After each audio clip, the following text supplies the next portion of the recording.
Bhaktivedānta Narayana Gosvāmī Mahārāja Śrīla Gurudev ki jai. Nityal Pravishtam Vishnupad Ashtatarashata Śrīmad Śrīla Bhaktivedānta Vāmana Gosvāmī Mahārāja ki jai. Nityal Pravishtam Vishnupad Ashtatarashata Śrīmad Śrīla Bhaktivedānta Swāmī Mahārāja Śrīla Prabhupada ki jai. Nityal Pravishtam Vishnupad Ashtatarashata Śrīmad Śrīla Bhakti Pragyan Keshava Gosvāmī Mahārāja ki jai. Nityal Pravishtam Vishnupad Ashtatarashata Śrīmad Śrīla Bhakti Siddhanta Saraswati Gosvāmī Prabhupada ki jai. Nityal Pravishta Mahabhagavat Śrīla Gokṣaras Babaji Mahārāja ki jai. Nityal Pravishta Śrīla Satchidananda Bhaktivedānta Thakur ki jai. Nityal Pravishta Vaishnav Sarvabhauma Śrīla Jagannath Das Babaji Mahārāja ki jai. Shri Rupanu Gauriya Guru Varga ki jai. Shri Rupa Sanatan Bhatta Raghunath Shri Jeev Gopal Patadash Raghunath Shara Goswami Prabhu ki jai. Shri Sarup Damodar Rai Ramanandari Shri Gaur Parshad Vrinda ki jai. Namachay Śrīla Haridas Thakur ki jai. Prem se kaho Shri Krishna Chaitanya Prabhu Nityananda Shri Advaita Gadadhara Shivasari Gaura Bhakta Vrinda ki jai. Shri Kshetra Mandala Gaura Mandala Vraja Mandala Mathura Vrindavan Dham ki jai. Sarva Abhishta Bharata Giriraj Maharaj ki jai. Shri Radha Kunda Shama Kund ki jai. Shri Yamuna Devi Ganga Devi ki jai. Shri Tulsi Maharani Vrinda Devi ki jai. Shri Bhakti Devi ki jai. Shri Purnamasi Yogamaya ki jai. Shri Gopeshwar Mahadev ki jai.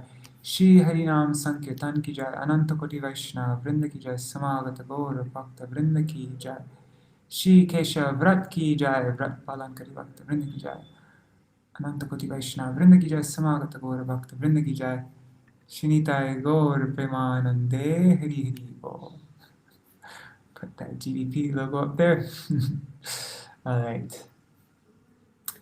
So first, before we read this article, we will sing our 2 Kesha Vrat Kirtans that we've been doing every day.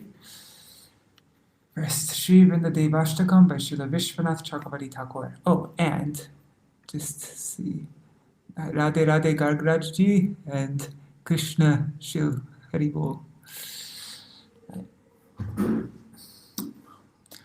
O Gangeya Champe Atadir Vinende Rochi Pravaha Snapitatma Vrinde Bandhuka Bandhu Dutti Deva Vaso Vrinde Namaste Charanarvindam Bimbadarote Karamandahasya Nasagrau Mukta Dutti Dipitase Vichittaradhana Parana Shiyate Vrinde Namaste Charanarvindam Samasta Vaikunta Shiro Manoshi Krishna Savrinda Vanatanya Dhani Tattatikare Vishabhanuputra Vrinde Namaste Charanarvindam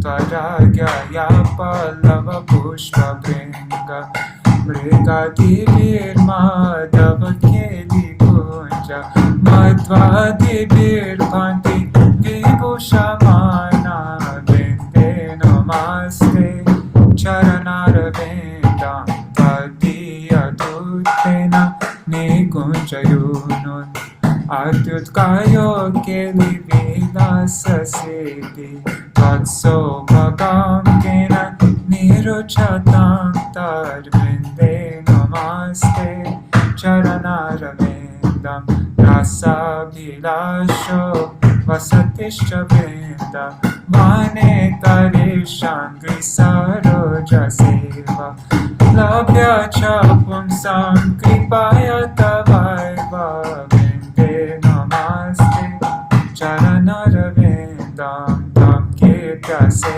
Satvata Tantra Devi Gila Vidhana Gila Krishna Shaktis Tavaiva Murtis Tulasi Nriloke Vrinde Namaste Charanarvindam Bhaktya Vihina Aparada Lakshay Chiptashtaka Titaranga Mati Kripa Maitvam Sharanam Prapana Vrinde Namaste Charanarvindam Vrindashtakamya Shinuyat Padeva Vrindavanadisha Padavya saprapya vrindavana nityavasa tat prema seva labhate kritartha vrinde namaste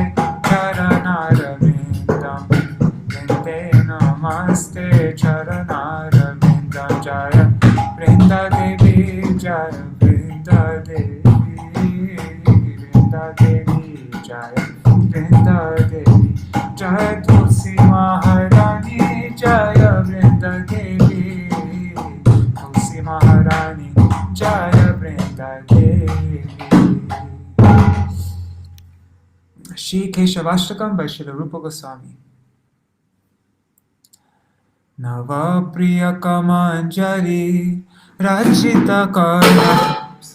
rachita karna pura shriya vinedratara malati kalita shekare no jvalam darojvasita yuddhika kratita vagovai kakshaka braje vijayinam bhaje vipina deshata keshava ishangi manikastani pranata shengi pindekshane mridanga mukhi dhumale shabaliham shivanshi priye iti sasura vikula taralamavayantam mura praje vijayinam bhaje vipina deshata keshava kana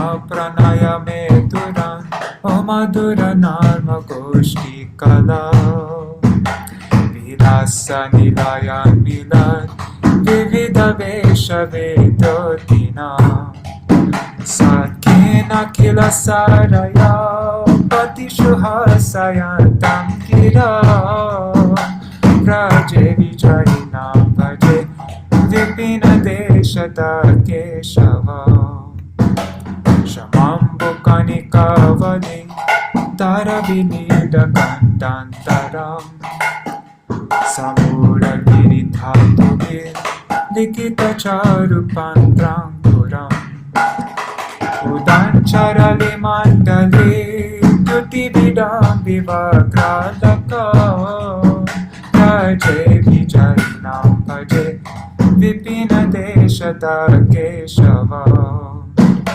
nipatta navatarnaka balivilokanodkantaya natat kura putanchalar alugugir bhuvam vindatim kalena dhavala ghatam pagunirvartayantam puro praje vijayinam bhaje vipina deshata keshava padankatati virvaram virachayantam advashriya chalat tarala naichiki nichaya dolitum rasrajam marulla hari chanchale krita dukula chudanchala praje vijayinam bhaje vipina deshata keshava vilasa murali kala tani virula sanmanasa shanara kila pallavi pulakayantaman karvihe mohor vidatatam hridi pramuditancha goshteshvare praje vijayinam bhaje vipina deshata keshava Etapati sundari tati virabhirabhyarchitam sminam purakaram pitar natarabhanga bhangi shatar stanastavaka sanchara nayana chanchari kanchala praje vijayinam bhaje vipina deshata keshava idam nikhila pallavi okula mahotsavolasana krame Kilaya Puman Patati Shushtu Patyashtaka Tamojvala Diyam Sada Nijapadara Vindataye Ratim Tadara Chanchala Sukayatar Vishaka Sakha Raje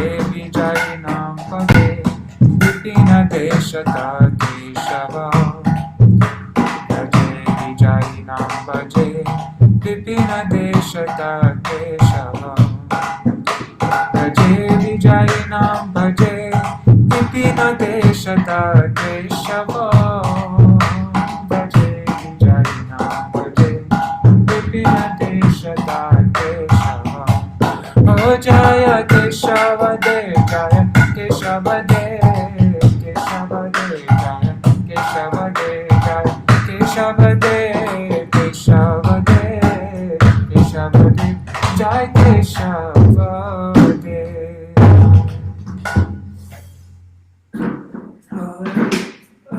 One second. Let me put this one. Haribol. So today we're going to read another article by Srila Vāmana Gosvāmī Mahārāja. This is Jāvālā and Satyakāma. Where is it? Dandava Pranam Sunanda Didi and Rup Manjari Didi and Pradyumna Prabhu Haribol.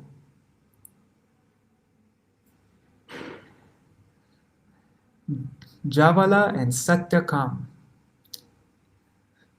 Pretty cool picture, huh? That was all Jai Gopal. Alright. And this is written by Srila Vāmana Gosvāmī Mahārāja when, oh wow, it's long. Gaudiya Patrika, year 8, issue 6, 1957. He wrote this in 1957. So this is during Param Gurudev's time he wrote this. Okay. Jāvālā was a widow. She had one young son named Satyakāma. One day, Satyakāma approached her and said, "Mother, I want to adopt a vow of sacred celibacy and take up residence in the school of my guru. But to do so, I must know my family lineage." "Oh, my son," replied Jāvālā, "I do not know which lineage you belong to. In my youth, I was a concubine. I begot you after serving a number of different men. So you see, I do not know which lineage you belong to. You are simply Satyakāma, and I am Jāvālā, your mother. When the Acharya inquires about your identity, introduce yourself as Satyakāma of Jāvālā." Satyakāma of Jāvālā. Satyakāma approached Rishi Haridrumata Gautam and expressed to him his resolve to live in his school. Gautam Rishi inquired from the small boy, "O gentle soul, to which lineage do you belong?" Satyakāma answered, "My lord, I do not know which lineage I belong. When I asked my mother about this, she replied that in her youth she served many persons as a concubine before obtaining me as her son. My mother's name is Jāvālā, and my name is Satyakāma."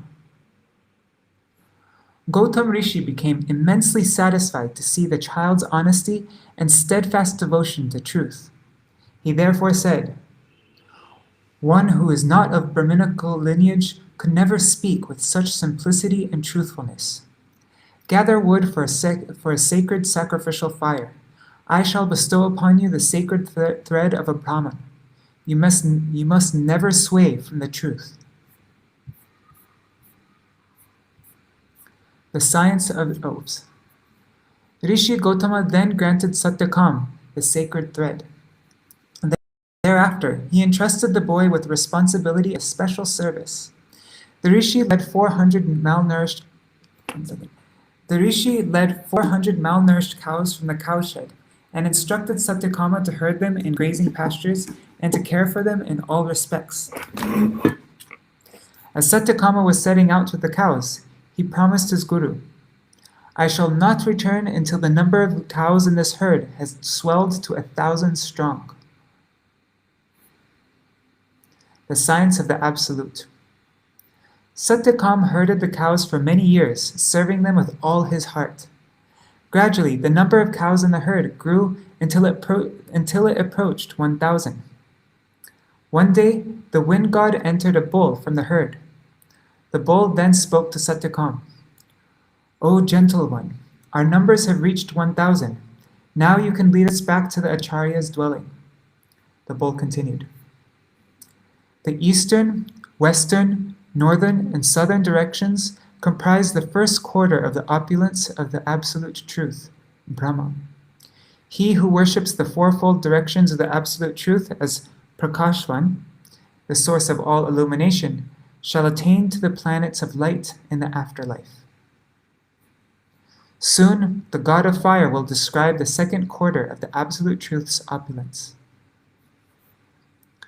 The next day, Satyakāma gathered the cows and set out with them towards his guru's house. That evening, as dusk drew on, he lit the cows' rest and then lit a fire. At that time, the fire god spoke to him from within the fire. He instructed Satyakāma regarding the second quarter of the Absolute Truth's opulence, the opulence of being the unlimited one, or Anantavan, and then told him that the sun god would soon appear to him in the form of a swan to describe the third quarter of the Absolute Truth's opulence. And there's a picture. See? There's the fire, there's the cows resting, and there's the swan. Right. Where was I? Oops. The next morning, Satyakāma gathered all the cows and resumed his journey towards his guru's house. And at the place where they were met by dusk, he lit the cows' rests and then lit a fire. As he sat by the fire, facing east, a swan flew towards him and came to rest by his side. The swan began to instruct Satyakāma, especially regarding the third quarter of the Absolute Truth's opulence, namely that Brahma is Jyotishman, the origin of divine light. The swan then informed him that the god of the light affairs would appear to him in the form of a mudgu, an aquatic bird, to describe the fourth quarter of the Absolute Truth's opulence. The next morning, Satyakāma continued his journey, and again, when dusk came, he lit a fire and sat facing east. The god of the life heirs then approached him. The god of the life heirs then appeared to him in the form of a mudgu bird, and began instructing him regarding the last quarter of the Absolute Truth's opulence. He explained that Brahma, the Absolute Truth, is Ayatanavan, the all-pervading foundation of everything. Ayatanavan. His return to his guru's house. Assisted by those four demigods, Satyakāma thus learned the science of the Absolute Truth, Brahma Tattva. Finally, he reached the ashram of his guru. The moment the rishi saw Satyakāma, he could understand that Satyakāma's sincere, non-duplicitous service had borne the fruit of divine knowledge.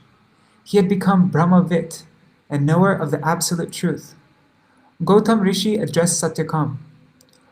"O gentle one, you are shining like one who has knowledge of the Absolute Truth. Who has instructed you?" Satyakāma replied, "The beings who imparted these teachings to me were not of human birth. Even so, O Master, please personally impart them to me again, so that I may achieve perfection and make my life successful. For I cherish these teachings more than anything. I was fortunate enough to have heard that knowledge imparted by the Acharya. I was fortunate enough to have heard that knowledge imparted by the Acharya is supremely beneficial, for it awards the recipient with perfection. I therefore please instruct me." Seeing that Satyakāma was praying with a heartfelt sincerity to receive instructions, exclusively from the Acharya, Gautam Rishi verily imparted all that knowledge to Satyakāma a second time. Acharya Satyakāma. In due course of time, Satyakāma also became an acharya. His students like Upakoshal and others adopted strict 12-year vows of celibacy and resided with Satyakāma while he instructed them in the science of the absolute truth. Once they graduated, Satyakāma asked all his students to return to their homes, all except Upakoshal. Upakoshal had become very dear to him and was his intimate servant, so Satyakāma wished to reveal him all the esoteric secrets of divine knowledge of the absolute truth. For that end, he tested him repeatedly. Ultimately, he imparted Atma Vidya, divine knowledge of the soul, to Upakoshal, and he instructed the people in general with this brief statement. Just as a lotus petal never allows a drop of water to cling to itself, but instead causes it to roll off, he who knows the absolute truth is never implicated in sinful deeds. The path of worship set out by the gods will enable one to attain the absolute truth. One who pursues that path will never have to return to worldly existence. From this narration, we glean 4 lessons. The first lesson: there is no virtue like simple-hearted honesty. The Shrutis have stated, simplicity and honesty are the defining qualities of a Brahman. Even though worldly society condemns illegitimate progeny as extremely unfortunate and worthy of criticism, Satyakāma did not even slightly hesitate to confess his identity to the Acharya. His behavior reveals that the Brahminical qualities of truthfulness and simplicity were natural for him. Gautam Rishi recognized this and granted him the sacred thread, thus bestowing upon him the eligibility to serve Sri Guru and study the Vedas. Those who possess natural Brahminical qualities are honored and worshipped everywhere, regardless of their family lineage. When Śrīmad Mahaprabhu, the personality of Godhead who descended to purify the fallen souls of this degraded age of Kali, delivered Amogha Das in Shri Kshetra, Jagannath Puri, he specified how to recognize a Brahman through the following statements. Sahaje nirmala e brahmana hriday, Krishnera basite e yogyastana hoy, Matsarya chandala kene iha poshaile, Parama pavitra stana apavitra koile. Sri Chaitanya Charitamrita Madhya Lila 15:275-276. The heart of a Brahman, being naturally simple and pure, is a fit place for Sri Krishna to reside. Why have you let the dog-eating savage of envy creep inside such an otherwise supremely pure place and contaminate it?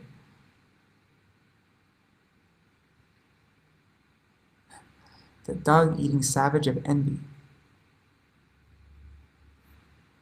The second lesson. A man's virtues define him, not his birth. Oh, let me just check everything's working okay? Looks like it is. Okay, great. Okay, the second lesson. A man's virtues define him, not his birth. The scriptures establish the superiority of he who is recognized to be a Brahman on account of his virtues. There is no way to please Sri Bhagavan other than to live according to the conduct prescribed by the pure original system of social caste and roles, Vishuddha Varnashram. And there's a footnote here. The modern caste system, which groups people into caste according to birth, diverges from the original Varnashram system, which groups people into social divisions based on their inherent qualities and the work that they are fit to perform. The Bhagavad Gita reveals that all those who fail to accept the system of Varna, caste, and ashram, societal roles at different stages of life, which is created by Sri Bhagavan, are in the category of demoniac persons. If a living entity remains inimical to Sri Bhagavan, then no matter how great the position he earns, from the worldly perspective, no matter how great his material qualification may be, his achievements shall never help him to attain ultimate well-being. Inner tranquility, self-restraint, austerity, cleanliness, contentment, forgiveness, simplicity, knowledge, compassion, devotion to God, and truthfulness are all among the qualities of a Brahman. The activities allocated for each of the 4 Varnas are prescribed solely in accordance with the innate qualities of 4 types of individual. And according to these qualities and their coincident prescribed activities, the 4 ashrams, societal roles at different stages of life, were created. This system of fourfold varnas and ashrams originated from Sri Bhagavan himself. Therefore, if someone does not accept it, he disobeys Sri Bhagavan and falls victim to degrading influences. In Satya Yuga, there was only one varna, and it was known as Hamsa, swan. Then in Treta Yuga, along with the 3 Vedas, the 4 varnas were created. And what's the footnote? At the dawn of creation, a single Veda existed, Atharva Veda. Later, it was divided, and 3 more Vedas were created, Rig Veda, Samaveda, and Yajurveda. Okay. So, along with the 3 Vedas, the 4 Varnas were created. Specific, highly scientific methods which took into consideration the 4 human archetypes were used to ascertain a person's Varna. It was never decided by parentage. And what are the 4 human archetypes? Namely, Brahmins, Kshatriyas, Vaishyas, and Shudras. Okay. Oh God, sorry guys. Okay. It is never accurate to assign someone to a particular varna based on their parentage, because the reality of birth, death, and the necessities of life are common to all 4 varnas. Neither the soul nor the body, along with its parentage and acquired knowledge, nor even the actions of a person performs externally make him a Brahman. Rather, only he who is self-realized, devoid of attachment and envy, free from conceit and false ego, and endowed with the qualities of inner tranquility and self-restraint, is in fact a Brahman. Hence, it has even been seen that a person born to outcasts have been able to enter the highest varna.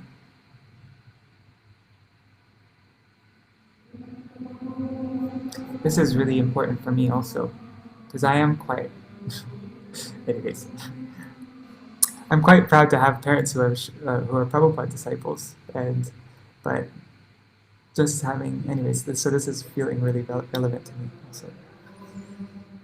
Scripture provides abundant examples of people attaining Brahminical status because of their disposition and qualities.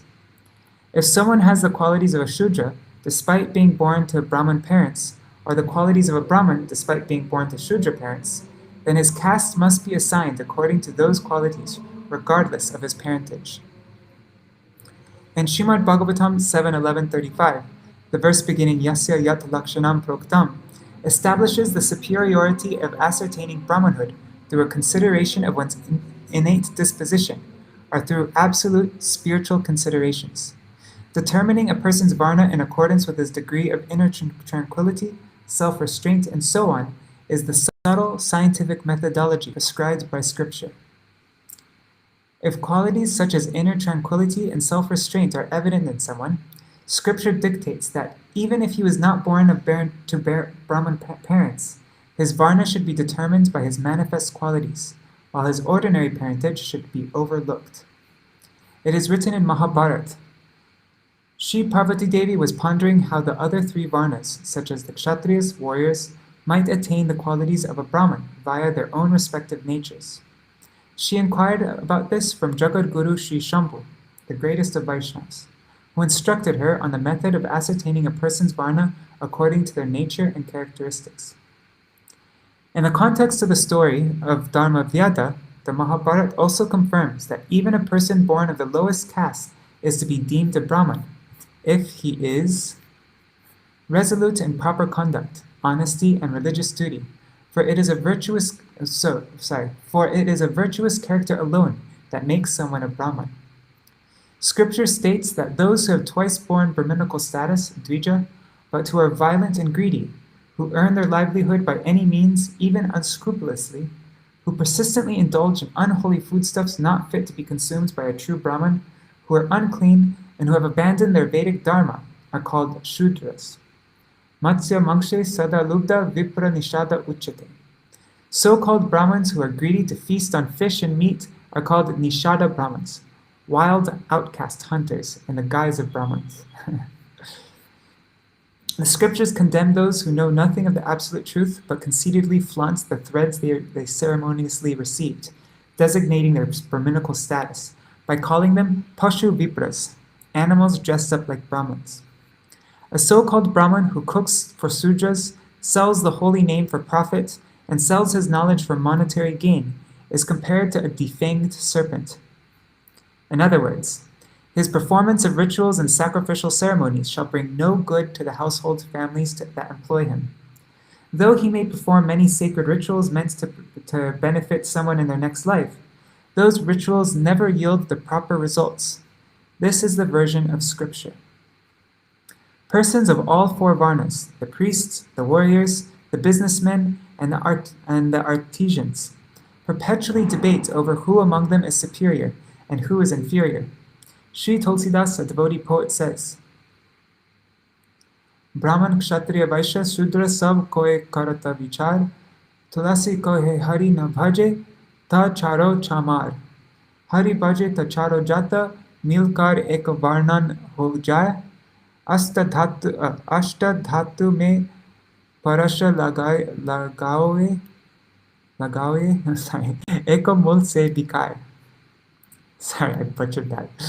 The meaning of this verse is that if these four classes of men do not perform loving service to Sri Hari, then they are only leathersmiths, all of them eyeing varieties of skins. They're just looking skin deep. They're looking at so they're leathersmiths. 8 kinds of metal can be used to make a murti. And when a murti is sold, its value depends on how much of each kind of metal is present in it. But as soon as the murti is transformed by a touchstone, it inherits a single high value. In the same way, when people from different varnas engage in loving service to Sri Hari, they all belong to one caste. They all become Brahmins. The quintessential instruction of all scriptures in this regard is that only those who in fact have the nature of a Brahmin are fit to be addressed as such. On the other hand, if a person does not have any of the nature or qualities of a Brahmin, he is viewed as a Shudra. The third lesson, ideal service to Sri Guru. Aspiring devotees who yearn to engage in sincere bhajan should forever strive to follow the ideal of service to Sri Guru that was exemplified by Satyakāma. If a person's sole concern is his own personal pleasure and leisure, then he cannot possibly immerse his mind in fully serving his Guru from the core of his being. When someone develops the conception that I belong to Gurudev and everything is an instrument to be used in service to him, when one develops that conception, then he experiences a feeling of natural affinity and possessiveness for anything connected with his Guru. When that insight awoke in Satyakāma's heart, he exhibited the tenacity in dedicating himself exclusively to expanding his Gurudev's grandeur. So that refers also to Gurudev's servants. Anybody who's done any service for Gurudev, we start to feel possessiveness for them.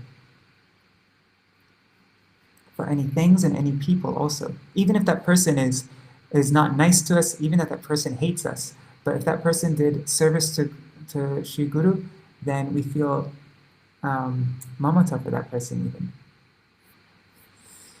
Many individuals leave their homes claiming that they have moved to the mat to perform Hari Bhajan. In reality, however, they remain unconcerned with thoughts of service and just make a show of chanting Harinam, which in their state of consciousness is riddled with worthless desires, anarthas, and just indulge in sloth. Oh God. Satyakāma did not follow that path. Rather, with solid determination, he nurtured a herd of 400 malnourished cows with so much care that it flourished to 1,000 strong, and only then did he return to his Guru's home. By serving his Guru earnestly and without duplicity, he became fit to realize the truth about the Supreme Lord, Bhagavat Tattva. Hari Bhakti Ache Jar Sarva Deva Bandhu Tar. He who has devotion for Sri Hari has all the gods as his friends. Therefore, in accordance with the intentions of Acharya Gautam Rishi, the demigods instructed Satyakāma on the science of the Absolute. Considering one's own efforts and capacities sufficient for understanding, considering one's own efforts and capacities sufficient for understanding everything, or considering oneself to be above accepting any further instruction from anyone, are mentalities that almost inevitably lead to the downfall of a living entity engaged in the stage of spiritual practice. On the strength of his Guru's grace, Satyakāma realized that when knowledge about a mantra is personally imparted to the disciple by the Guru, it swiftly yields the fruit of perfection. Consequently, he heard the science of the absolute truth a second time, directly from his own Sri Guru. To receive instruction and guidance directly from one's Sri Gurudev is the method advised by Scripture. In the absence of it, one may resort to association with the Scriptures as a form of saintly company. I love this part. One may resort to association with the Scriptures as a form of saintly company. In the absence of. All right, the fourth lesson. The Guru and Disciple. If Sri Gurudev, who bestows divine knowledge, is pleased with the disciple, then he achieves all perfection, along with knowledge of established truths of the Vedas and Vedanta. To pursue the most intimate ambition of Gurudev is the only way to please him. To pursue the most intimate ambition of Gurudev is the only way to please him. For a sincere disciple who is forever surrendered to Sri Guru, nothing in this world is out of reach. Only a simple, earnest servant of Sri Guru is fit to benefit the people of the world by his conduct and teachings. He alone becomes a Paramahamsa Acharya, a preceptor in the final stage of spiritual perfection, and vows to propagate the message of an inner ambition of Sri Gurudev. The Vox Populi do not decide one's eligibility to enter the renounced order of life, nor does it decide one's eligibility to enter the Paramahamsa stage beyond it, which transcends all societal castes and roles. One's eligibility depends solely on one's spiritual progress, and this is a permanent fact. The relationship between Guru and disciple is eternal, and the succession of bona fide Gurus and their disciples, and the flow of divine knowledge therein, is also, therefore, eternal. In fact, there is no division between the relationship of a single Guru and his disciple and the entire succession. Rather, they are as inseparable as a body and its limbs.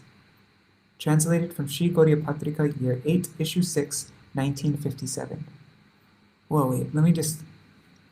The relationship between Guru and disciple is eternal, and the succession of bona fide Gurus and their disciples, and the flow of divine knowledge therein, is also therefore eternal. In fact, there is no division between the relationship of a single Guru and his disciple and the entire succession. Wow, that is really fascinating. Rather, they are as inseparable as a body and its limbs. So, I'm not sure if I'm understanding this correctly, but is Srila Vāmana Goswami Maharaj saying here that if we are actually established in our relationship with Gurudev, then that means that we're fully established in our direct, very tangible, real relationship with Srila Bhaktivedānta Thakur, and also with Srila Vishwanath Chakravarti Thakur, Srila Narottam Das Thakur, like our whole Guru Parampara, our Rupa and Raghunath. That means that there's no separation between them. We're fully connected with them. I think that's what he's saying here, right? Anyways, let me know if I have the right idea.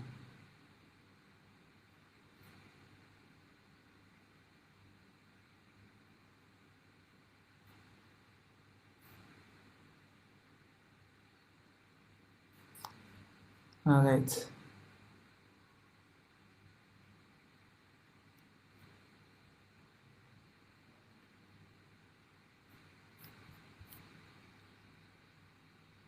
Yes, they connect us to everyone. Yes. Yes.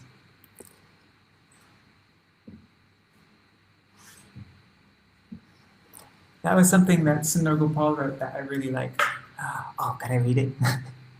I read it when I had to do my offering on the Gurudev Memories thing. I think it happened today. But I read this part that Sundar Gopal wrote about. Let me just find it.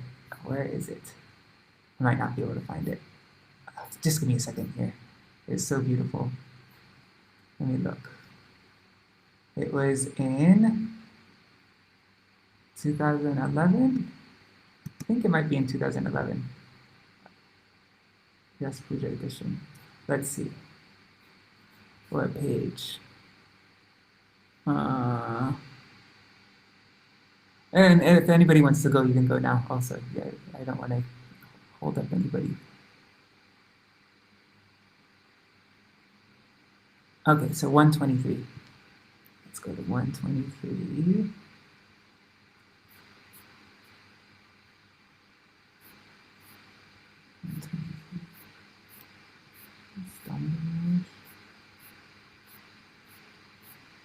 If I don't find it here, then I'll just start doing kirtan.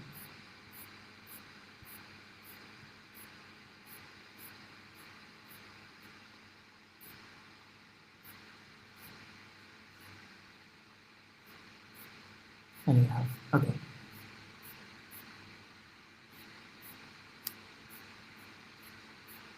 Okay, I'm just going to start kirtan. Hare Krishna, Hare Krishna, Krishna Krishna, Hare Hare, Hare Rama, Hare Rama, Rama Rama, Hare Hare, Hare Krishna, Hare Krishna, Krishna Krishna, Hare Hare, Hare Rama, Hare Rama, Rama Rama, Hare Hare, Hare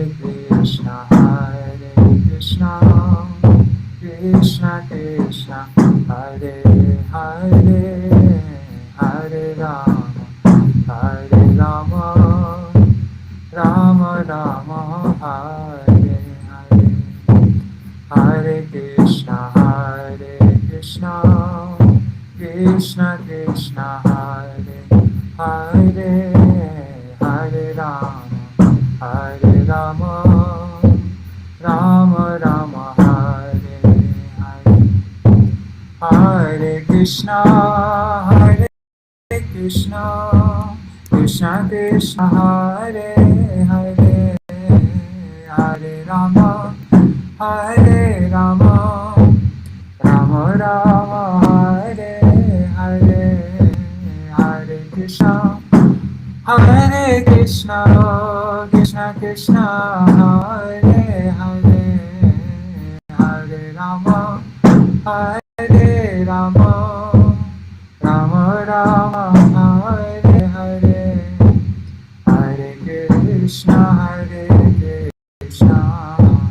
Krishna Krishna, Hare Hare, Hare Rama,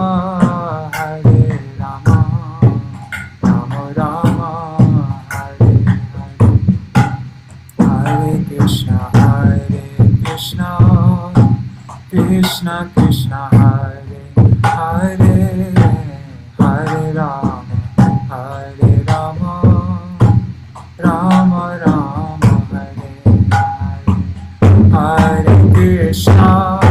Hare Krishna,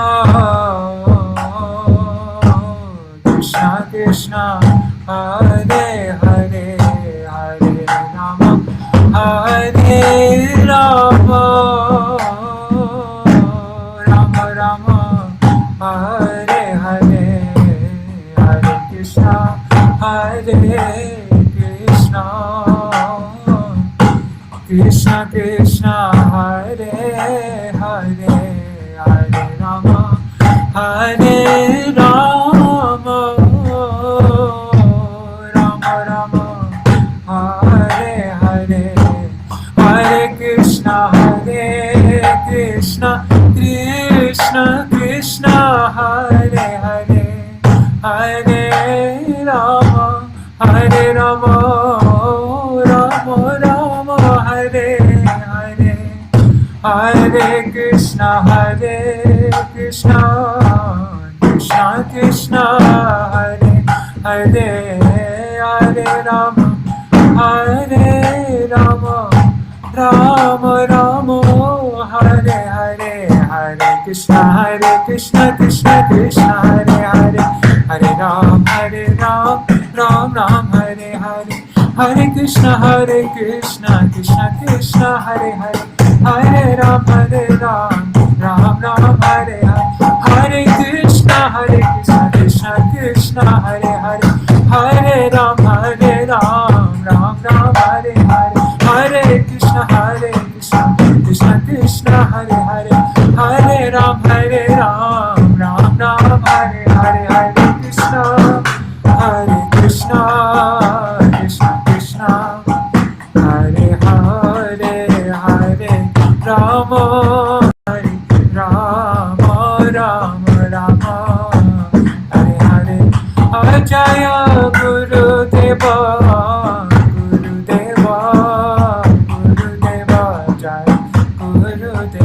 Jai Guru Deva, Jai Guru Deva, Jai Prabhupada, Jai Prabhupada, Jai Prabhupada, Jai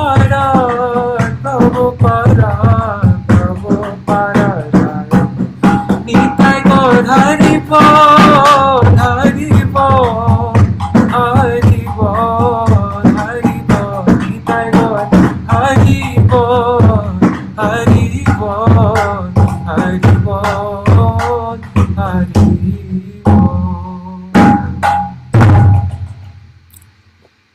I found the thing. Let me share my screen again. This is Sundar Gopal who wrote this. Yeah, Sundar Gopal. He said, "What struck me when I first met Srila Gurudev is that he spoke about Shri Shri Radha Krishna and the residents of Vrindavan, not as an idea, but as real people he actually knew. For my whole life, I have been hearing about these topics from people who knew them only as an idea. Srila Gurudev spoke about Shri Shri Radha Krishna differently, with a closeness and detail that comes only from genuine perception. No longer was this a mere exchange of words. One thing I noticed while traveling with Srila Gurudev is how much affection he has for the previous acharyas, such as Srila Bhaktivedānta Thakur. He had become so animated speaking about them on their appearance day or disappearance day. This made a big impression on me. Since then, this is the part I wanted to. Since then, these personalities stopped being merely historical figures. They started to become living personalities in my life." And so, yeah, that's when we actually become connected to Srila Gurudev. Then all these different people, Srila Bhaktivedānta Thakur, all our acharyas, all these different associates of Radha and Krishna, they're not just historical figures, but they actually become living personalities in your life. You actually have a direct, tangible connection, relationship with them through Gurudev.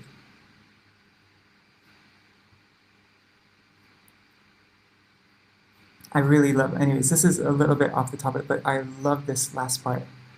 I'm just gonna, that was about Gurudev connecting us with all of our acharyas and everybody in our group. This is connecting with Srila Gurudev, this part. So always present. Perhaps the single most important lesson I have learned while trying to serve Srila Gurudev, and which I'm still learning, is that our relationship with Srila Gurudev does not depend at all on physical proximity. I can be very close to Srila Gurudev physically, but if my heart is absorbed in material desires, the entire ocean of material existence stands between Srila Gurudev and me. Srila Gurudev taught us that sadhu sangha means to completely follow a sadhu in all ways. Samyak rupena anugaman.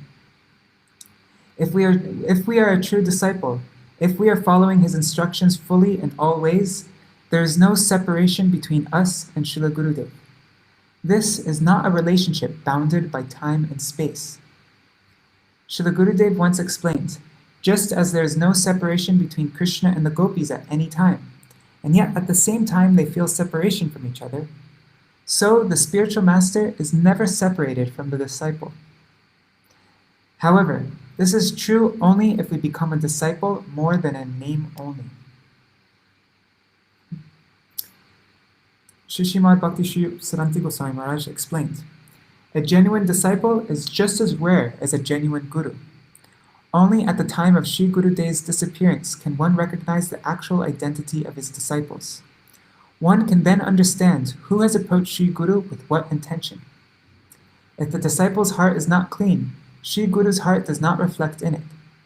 Only out of immense fortune does the moon of bhakti that exists in the heart of Sri Gurudev, the Mahabhagavat, manifest within the heart of the disciple. For those who miss Srila Gurudev, there is a way to him, and that is by becoming a true disciple. Throughout the years, I have had many material desires. I still have many. Looking back, I can say that there is no desire, material or spiritual, in my life that Srila Gurudev has not fulfilled, except for one, to be worthy to be called his disciple. Begging Sri Guru and the Vaishnavas for their kindness to Sundar Dasabas. Yeah, it's beautiful, huh? Alright, Jai Shri Guru Garanga Gandharva Giridhari Shri Radha Vinod Bihari Ju Ki Jai Shri Govinda Gopinath Maran Mohan Ju Ki Jai Nitil Vishnu Vishnupad Ashutara Shatashmad Srila Bhaktivedānta Narayan Goswami Mahārāja Srila Gurudev Ki Jai Nitil Vishnu Vishnupad Ashutara Shatashmad Srila Bhaktivedānta Vāmana Goswami Mahārāja Ki Jai Nitil Vishnu Vishnupad Ashutara Shatashmad Srila Bhaktivedānta Swami Mahārāja Srila Prabhupada Ki Jai Nitil Vishnu Vishnupad Ashutara Shatashmad Srila Bhakti Pragyan Keshav Goswami Mahārāja Ki Jai Nitil Vishnu Vishnupad Ashutara Shatashmad Srila Bhakti Siddhanta Saraswati Goswami Prabhupada Ki Jai Nitil Vishnu Mahabhagavat Srila Gokshas Babaji Mahārāja Ki Jai Nitil Vishnu Srila Satchidananda Bhaktivedānta Thakur Ki Jai Nitil Vishnu Vaishnav Sarvabhauma Srila Jagannatha Babaji Mahārāja Ki Jai Shri Rupano Gauriya Guru Varga Ki Jai Shri Rupa Sanatan Bhatta Raghunath Shri Jiva Gopal Pada Dashraghunath Sharda Goswami Prabhu Ki Jai Shri Sarup Damodar Rai Ramanandari Shri Gopal Sharda Vrinda Ki Jai Namachai Shri Haridas Thakur Ki Jai Prem Se Kaho Shri Krishna Chaitanya Prabhu Nityananda Shri Advaita Gadadhar Shri Vasari Gaura Bhakta Vrinda Ki Jai Shri Kshetra Mandala Gaura Mandala Vraja Mandala Mathura Vrindavan Dham Ki Jai Sarva Abhishta Bharata Giriraj Maharaj Ki Jai Shri Radha Kunna Shama Kun Ki Jai Shri Yamuna Devi Ganga Devi Ki Jai Shri Tulsi Maharani Vrinda Devi Ki Jai Shri Bhakti Devi Ki Jai Shri Purnamasi Yogamaya Ki Jai Shri Gopeshwar Mahadev Ki Jai Shri Harinam Sankirtan Ki Jai Ananta Koti Vaishnava Vrinda Ki Jai Samavata Gaura Bhakta Vrinda Ki Jai Shri Nitai Gaura Premanande Hari Hari Bo. Dandavat Pranams. Thank you for joining me in this reading. Really, doing these readings every night, it's been so helpful for me, because usually I just think I don't have time to read, and even though I do, it's just I pretend I don't, and I do other things, useless things, and but this forces me to come every day and read something, and it's really had a huge improvement on my devotional practice, just to have something like this at the end of every day. So yeah, I wouldn't do it if I was alone. I want Pratishta, I want everybody to see me reading. So anyhow, whatever, at least I think it's, even though it's mixed with like other things, but it's helpful for me also. So thank you. Haribol.